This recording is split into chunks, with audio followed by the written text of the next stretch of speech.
Bienvenidos a todos, a todas y a todos una semana más al podcast de Descomplicando Relaciones. Yo soy María Freitas y hoy tengo el placer de estar con dos referentes para mí. Por una parte tenemos a Sandra Bravo y por otra a Juan Carlos Pérez Cortés. Bueno, a Juan Carlos ya lo conocemos anteriormente, ya ha estado aquí por el podcast con su libro Anarquía Relacional. Y por otro lado tenemos a Sandra Bravo, que también tiene un libro que se llama Todo aquello que no sé cómo explicarle a mi madre. Todo eso que no sé cómo explicarle a mi madre. Es normal que te líes con el título. Tendría que habérmelo apuntado. Es poco memorable. ¿Qué tal estáis? Muy bien, contenta de estar aquí. Muy bien, muchas gracias por... Vamos, el privilegio es mío de estar con vosotras porque en fin, es seguro que aprendo un montón.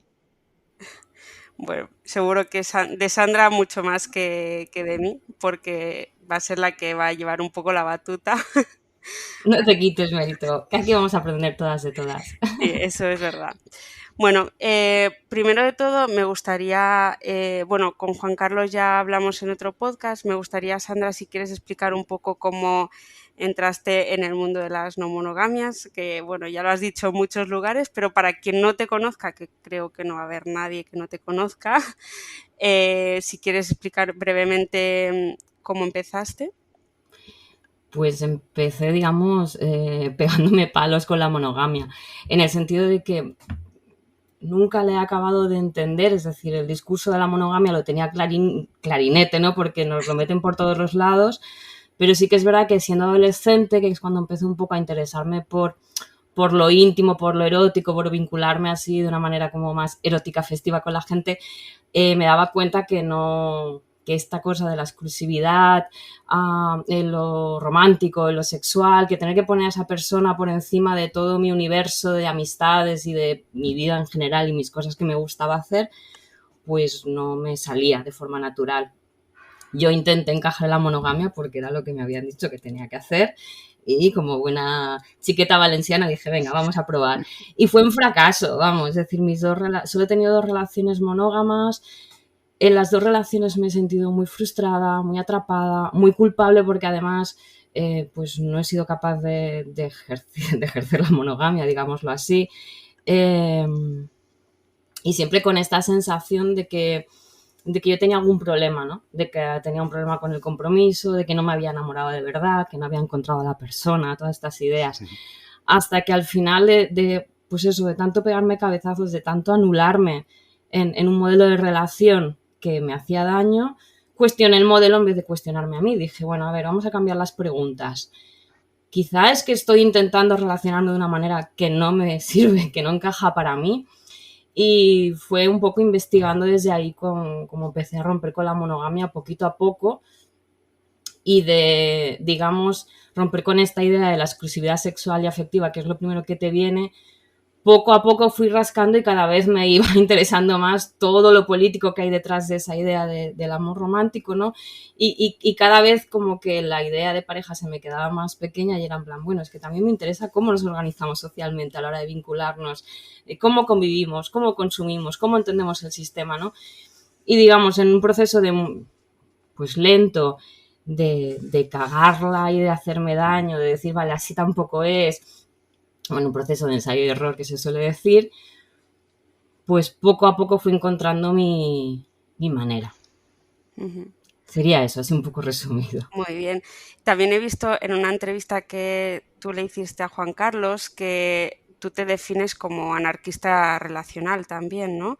Porque, claro, en tu libro dices que hablas de poliamor, pero en realidad vas como un paso más allá. Bueno, que como podemos ver no es como un paso más allá, sino que es algo que se sale un poquito de todo lo que estamos hablando de las no monogamias, pero realmente es así, ¿no? Te consideras anarquista relacional también. Sí, lo que pasa es que, digamos, al principio de romper con la monogamia rompí sin etiqueta, o sea, sin saber que existía ni la palabra poliamor. Después me llega el término poliamor. Yo empiezo a hacer activismo y en un momento determinado hablemos de poliamor, me pareció pues un nombre sencillo, memorable y como que encajaba.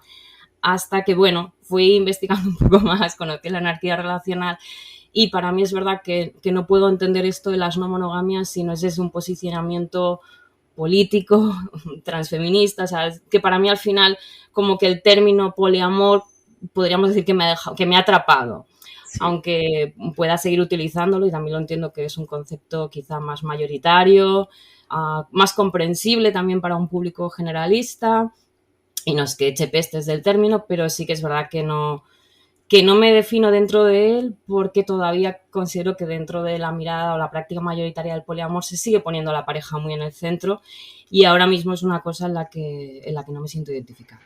Genial. Vale, y ahora sí que vamos a entrar un poco en el tema que llevo mucho tiempo queriendo hablar en el podcast de por qué el feminismo y y las no monogamias. Claro, es que mucha gente será más fácil comprender lo del poliamor, ¿no? Porque el poliamor y el feminismo tiene que ir ligado, pero las no monogamias, incluida también la anarquía relacional, tienen que ir de la mano, porque es tan importante que seamos feministas antes que no monógamos. A ver, es que para mí, yo entiendo el feminismo como la lucha contra cualquier tipo de opresión, independientemente de si la encarnas o no. Por tanto, creo que el feminismo es como la herramienta necesaria para hacer de este mundo un lugar un poquito mejor. Nos organizamos socialmente por amor, ¿no? En la sociedad en la que vivimos. Es decir, nosotros o la gran mayoría de personas no monógamas se casan o acaban conviviendo o formando una familia con una única persona, bajo un mismo techo y consumiendo de una manera determinada y reproduciendo los valores del sistema, ¿no? Esto de con quién al final, de quién nos enamoramos y con quién, digamos, con quién protagonizamos ese relato de la familia feliz y de la historia de amor perfecta, condiciona la manera en la que nos organizamos socialmente. Y bueno, vivimos una sociedad que, no digo nada nuevo, pues patriarcal, capitalista, racista, capacitista y con muchas otras perlas. Y ahí, como dicen los activismos feministas, como podemos leer en el libro de Juan Carlos, activismos como Brit Basayo desde las no monogamias, yo creo que ahí está el kit de la cuestión, ¿no? Y no en la cifra de la pareja o en esto de la exclusividad sexual y afectiva, sino en el final en el reparto de cuidados, ¿no? Que no puede recaer constantemente y siempre y solo en las mujeres, en los roles de género y el binarismo de género, en el racismo, en el clasismo, en todos estos valores, en el capacitismo que hacen que para unas personas vincularse o vivir esto del amor y de la sexualidad en libertad sea más fácil que para otras personas, ¿no? El terreno de juego no es igualitario. Entonces, para mí, o hacemos que las condiciones del terreno de juego sean mínimamente igualitarias o es que no vamos a las relaciones con las mismas herramientas, ¿no? Y hay dinámicas de poder en las relaciones muy claras que condicionan después pues el vínculo, quién controla más la situación, hacia dónde vamos. Y eso para mí es necesario visibilizarlo. Por eso no puedo entender una mirada crítica del amor romántico sin aplicarle feminismo, porque si no vamos a todas estas bases es que nos estamos olvidando de lo más importante. Y al final esto de multiplicar las parejas o los amantes lo llevan haciendo los hombres toda la vida sin ningún tipo de penalización social o digamos la monogamia, lo digo entre comillas, como malentendida, los cuernos de toda la vida están a la orden del día. Yo supongo, no tengo estadísticas, que debe ser la forma más común de practicar esto de las no monogamias, poniéndole los cuernos a tu pareja. Pero claro, aquí no hay consenso, no hay ética y además no hay un cambio real que cuestione las estructuras de este sistema, que para mí son bastante cuestionables por todo lo que he dicho antes, ¿no? Entonces es como...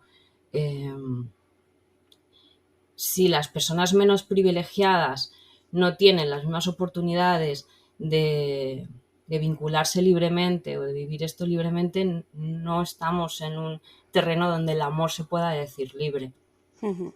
Claro. ¿No? Como este concepto del amor libre como un concepto de empoderamiento colectivo y no como una práctica individualista y capitalista. Para mí ahí también está la diferencia.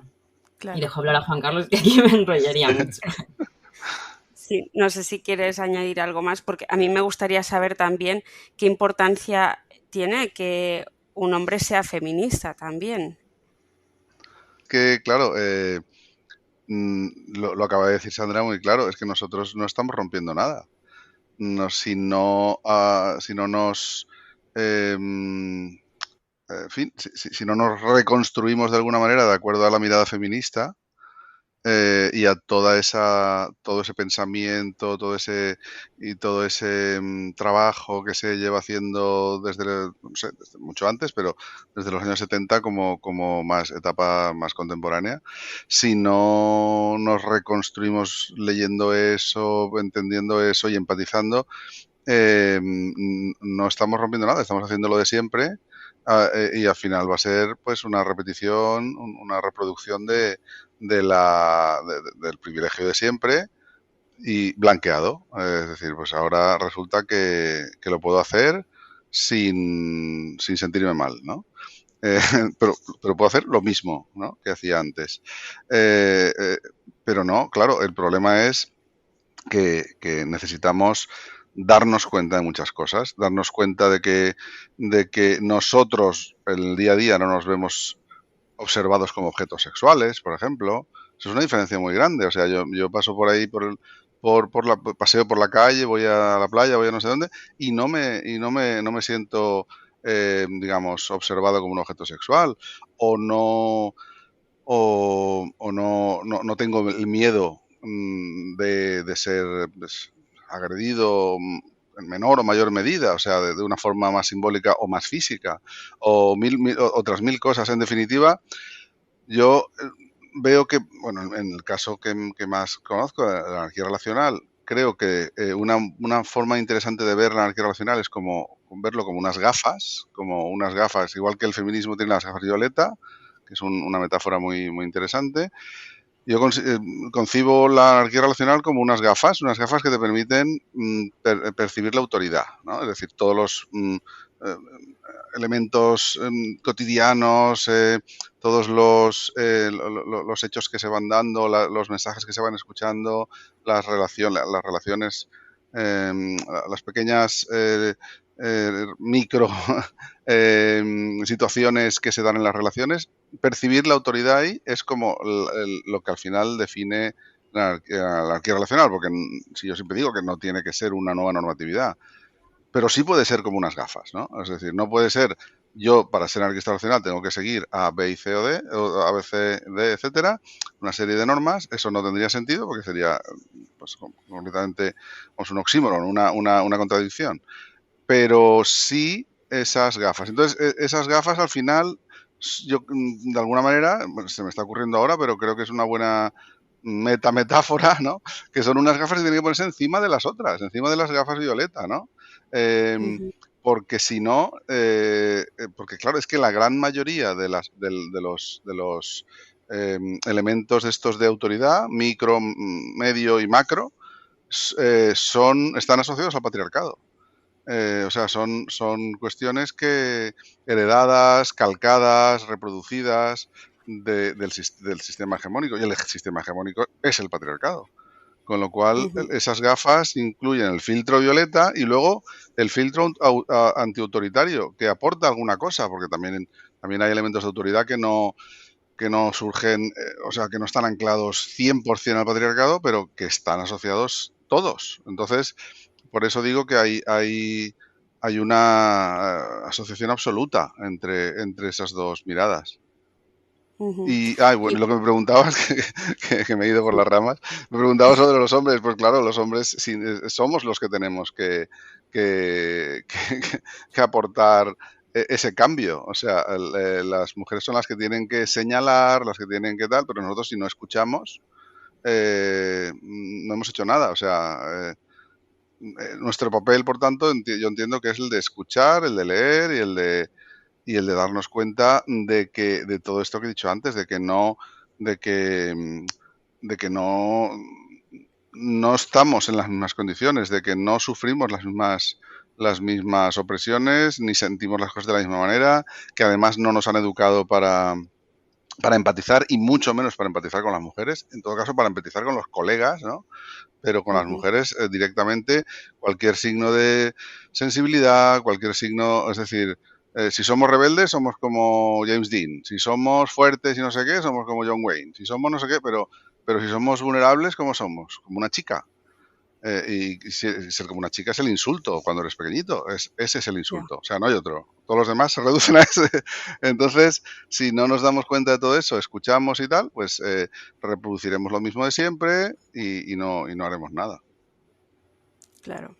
En cuanto al discurso feminista, o sea, Sandra, tú te defines abiertamente como incluso promiscua, ¿no? Que disfrutas mucho del sexo y entonces me gustaría saber si tu relación con tu sexualidad hace que tu discurso feminista a veces pierda validación.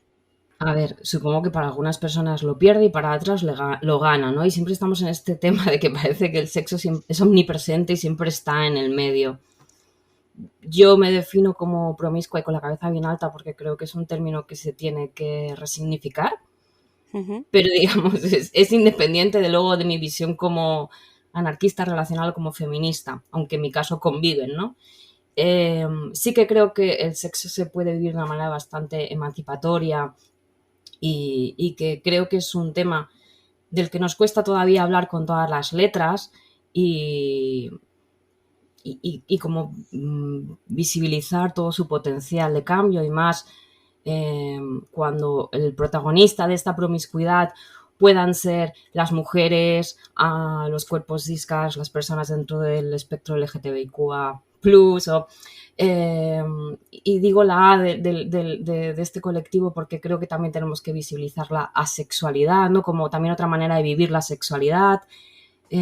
Bueno, las personas racializadas, o sea, cuando los cuerpos gordos, cuando podamos ver que la sexualidad no solo es cosa de las personas más privilegiadas y los cuerpos más privilegiados, y yo me incluyo dentro de una normatividad, digamos, eh, corporal, y yo soy consciente de que eso me otorga unos privilegios a la hora de vivir mis relaciones íntimas, pero las vivo también dentro de un sistema patriarcal, como ya hemos comentado, de un sistema que me cosifica también, de una sociedad en la que se me etiqueta con un término muy claro que cualquier mujer recibe alguna vez en su vida por el hecho de llevar la iniciativa o de decir abiertamente que es un tema que me interesa, ¿no? ujú.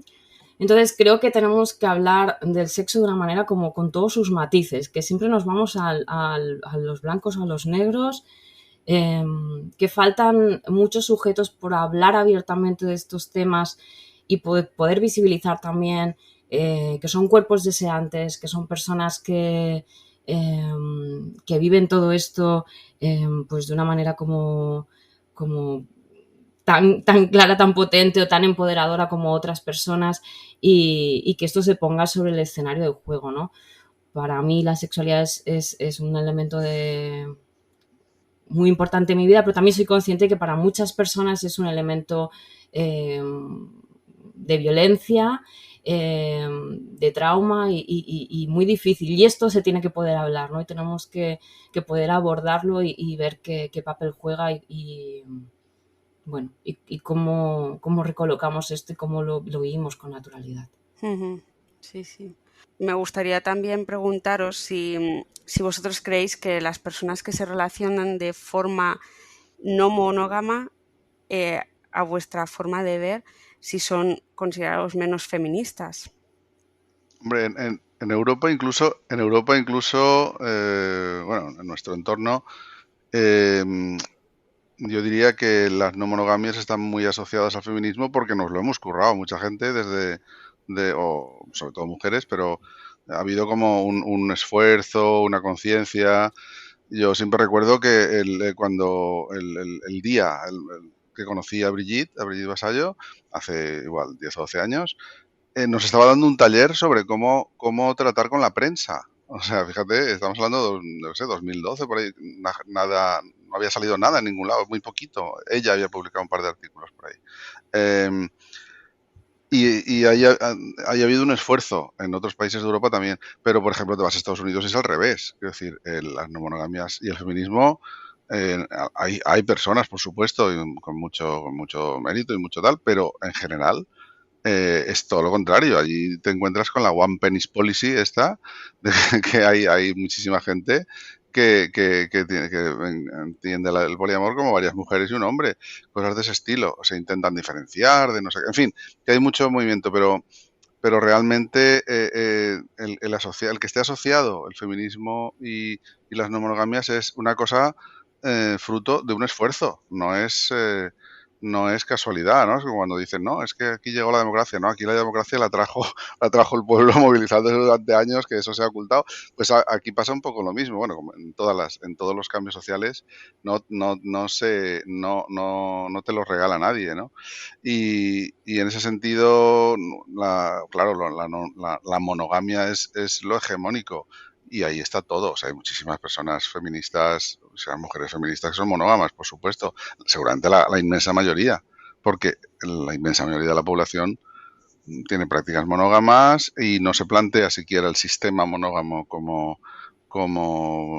alternativas al sistema monógamo de una forma, digamos, vital, ¿no? A lo mejor sí intelectualmente, pero no de una manera vital, con lo cual, en lo que es la población que está en la monogamia o está en el sistema monógamo, yo creo que hay de todo, ahí no se puede. Y donde sí que habría que a lo mejor podríamos hacer más el análisis es en la gente que estamos en las no monogamias, y yo creo que por suerte en España, por lo menos y en Europa, quien escribe, quien tiene presencia, por suerte, en su gran mayoría sí que se muestra y se manifiesta y trabaja desde la mirada feminista. Sí, yo por añadir algo, creo que lo que sí que quizá pase es que al haberse popularizado el término de poliamor, hay como algunas personas que lo utilizan en vano, como se podría decir, ¿no? Y esta idea de llamarse poliamoroso cuando simplemente se está rompiendo con la exclusividad, sobre todo sexual, pero luego no hay una mirada ética, una mirada feminista, de cuidados, de responsabilidad afectiva, y entonces luego hay gente que se come todo eso, ¿no? Que se come estas relaciones con estas personas que se autodefinen así, pero luego a la hora de la verdad no tienen una práctica, bueno, ética, Sí. que es un poco lo que se defienden desde las personas que estamos un poco hablando de todo esto de una manera crítica, ¿no? Sí, de hecho, en una entrevista que haces también dices, sin una buena dosis de feminismo, el poliamor entendido como una multiplicación del número de parejas no aporta ninguna ventaja, sino que multiplica las opresiones que solemos reproducir. Claro, por ejemplo, tú piensas, si una mujer tiene relaciones normalmente con hombres y no cuestiona nada de, digamos, el reparto de cuidados, bueno, una mirada feminista o sea, el ser tratada en unas condiciones, digamos, en igualdad, el que no se la mire como un objeto, etcétera, etcétera. Si además, si eso en vez de sufrirlo por un hombre, tienes que sufrirlo por varios y tienes que estar cuidando a varios de tus compañeros, sufriendo la ignorancia de varios de tus compañeros, esta mirada cosificante de varios de tus compañeros, etcétera, etcétera, ostras, yo a esta persona le deseo mucha suerte, pero, uy, a mí esto me parece muy problemático, ¿no? Sí, sí. Sí, incluso yo últimamente estoy en ese sentido, por ejemplo, intento analizar los usos que se dan por ahí, o bueno, más que los usos, la repercusión que están teniendo conceptos nuevos, bueno, conceptos que se están usando ahora más, como responsabilidad afectiva, y te das cuenta que como todo lo demás, al final es una trampa para las propias mujeres, porque los hombres lo entienden o sea, lo entienden como una cosa que menor, o simplemente lo plantean, lo manejan cuando les interesa, y las mujeres al final, habrá de todo, como en todas partes, pero como norma o como media, como media, al final están siendo más víctimas de ese concepto, porque acaban perpetuando situaciones, porque claro, por responsabilidad pues no voy a romper ciertas cosas, o no voy a imponer ciertos límites de una forma demasiado estricta, porque claro, y los hombres nos entra por un oído y nos sale por otro. Es decir, que es un poco lo de siempre. Cualquier concepto nuevo o antiguo o cualquier cosa, si no se pasa por ese filtro, de que estamos socializados de forma distinta, de que hemos aprendido cosas distintas, de que no vamos a responder a las ideas de la misma manera. Si no lo pasamos por ese filtro, al final todo, o sea, muchas veces también hemos hablado, por ejemplo, de, de cuando conoces a una persona, perdón, monógama, cómo es la reacción, tal, y cómo gestionar eso. Y siempre hemos visto también, en este caso, el eje de género ahí. Por ejemplo, cuando un hombre conoce a una mujer que es monógama y él dice que no es monógamo, tal, es muy frecuente que directamente pues sea rechazado el primer día. Pero no pasa nada. Si se rechazan el primer día, pues no pasa nada. Es decir, cada persona tiene sus búsquedas. Pero las mujeres el problema es otro ejemplo más, ¿no? Que Ujú. directamente te dicen que sí, donde hay que firmar. Fíjate, ahora podemos, sí, tendré libertad, y a los 3 o 4 meses, de repente, si hay una conexión muy fuerte, te dicen, no, pero es que ahora ya nos queremos, ahora ya no es lo mismo. Dice, hombre, pero ¿de qué parte no entendiste el primer día, no? Claro, pues el primer día yo firmé